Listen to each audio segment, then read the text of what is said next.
Monsieur le chef du deuxième groupe d'opposition.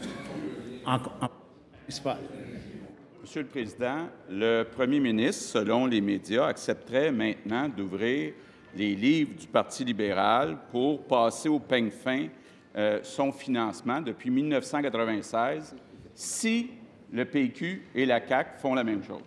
Je veux lui dire que du côté de la CAQ et aussi pour l'ADQ, on est prêt à revoir, à passer au peigne fin, comme il le dit, le financement politique depuis 1996.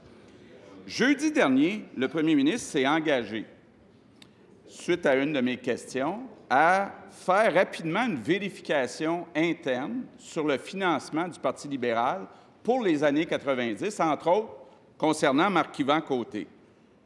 Les conclusions de cette vérification interne devraient être rendues publiques. Mais, Monsieur le Président, ce qu'on veut aussi, c'est que le directeur général des élections, qui est indépendant, puisse avoir la possibilité de faire ce genre de vérification pour les 20 dernières années, comme on le fait pour les entreprises de construction. Si c'est bon pour la construction, c'est bon pour le Parti libéral. Monsieur le Président, je pense que c'est urgent de faire toute la lumière sur ces 20 années noires de financement politique au Québec. Donc, je voudrais savoir clairement, là, d'abord, quel échéancier se donne le premier ministre pour sa vérification interne et est-il enfin d'accord sur le 20 ans? Monsieur le premier ministre. Monsieur le Président, je pense qu'il faut rétablir les choses, là. Moi, je suis toujours d'accord que le DGE regarde les livres du Parti libéral du Québec en tout temps, sur toutes les périodes qui sont jugées utiles et pertinentes, y compris si ça revient à 20 ans. Aucun problème avec ça. Mais il faut différencier cet élément-là, qui est tout à fait normal et possible en passant avec les pouvoirs existants du DGE, de la question du délai de prescription qu'on a déjà discuté plusieurs fois, lui et moi. Alors, actuellement, la commission Charbonneau, suite à ses travaux, a recommandé que la délai de prescription pour entreprendre des procédures judiciaires soit élevé à 7 ans. Ça a été fait sous une recommandation du directeur général des élections. Alors, Monsieur le Président, je pense qu'on aura l'occasion, au cours de la commission parlementaire, d'entendre le directeur général des élections nous expliquer pourquoi cette recommandation a été faite. Est-ce que c'est une question de preuve matérielle possible ou difficile à obtenir? Ce n'est pas à moi de répondre, ce sera au directeur général des élections. Maintenant, on fait toutes les vérifications nécessaires, mais il le dit lui-même. Elles sont encore plus crédibles si elles sont faites par un organisme indépendant.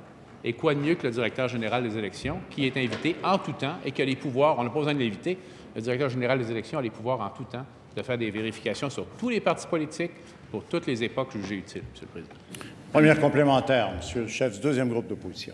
Monsieur le Président, la première action qu'aurait dû poser le nouveau chef du Parti libéral lorsqu'il est arrivé, c'est de faire une enquête tout de suite interne sur le financement, entre autres, regarder les montants qui ont été collectés par Marc-Yvan Côté en 2007, 2008 et 2009. Malheureusement, il n'a pas eu le courage de le faire avant jeudi dernier. Jeudi dernier, il nous a dit « Je vais faire une vérification interne ». J'espère qu'il n'est pas en train de reculer. Donc, je repose la question. Quand va-t-il faire sa vérification? Monsieur le premier ministre.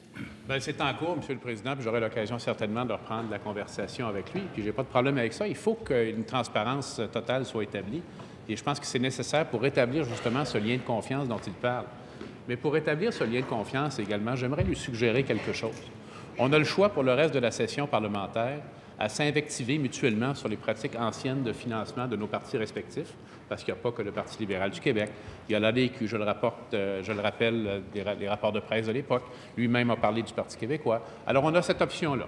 On va continuer à s'invectiver quotidiennement ici sur ces questions du passé, où on va travailler pour le présent et l'avenir, mettre en place les recommandations de la commission Charbonneau, puis travailler ensemble pour les mettre en place. Je pense que les citoyens qui nous écoutent ont bien compris ces enjeux. Ils veulent que leur gouvernement et leur Assemblée nationale. Deuxième complémentaire, Monsieur le chef du deuxième groupe d'opposition. Monsieur le Président, le premier ministre vient de dire que sa vérification interne est en cours. Je suis content d'entendre ça. J'espère que les conclusions sont rendues publiques. Mais c'est important d'aller plus loin, de dire tout de suite le directeur général des élections pourra aller 20 ans en arrière. C'est urgent de le faire, Monsieur le Président. Le premier ministre doit être garant de l'intégrité, pas le gardien des phrases floues, le gardien de l'intégrité. Quand va-t-il le faire? Monsieur le premier ministre. Président, en tout respect, je pense que mon collègue oublie quelque chose d'essentiel. Le directeur général des élections a le pouvoir de faire ce qu'il demande. Mais oui. Oui, mais il confond le délai de prescription pour des procédures judiciaires avec la possibilité de faire des vérifications en tout temps pour toutes les époques. Les deux choses sont distinctes. On aura l'occasion, avec un projet de loi, de parler du délai de prescription. Franchement, M. le Président, il doit reconnaître que j'ai à plusieurs reprises indiqué mon ouverture à considérer cette question et d'allonger le délai de prescription, en autant qu'on nous dise du côté du DGE que ce sera utile et non pas uniquement symbolique. Alors, avançons, faisons ça, mais arrêtons de nous invectiver quotidiennement sur les questions de financement. Parlons du présent et surtout de l'avenir du Québec, M. le Président.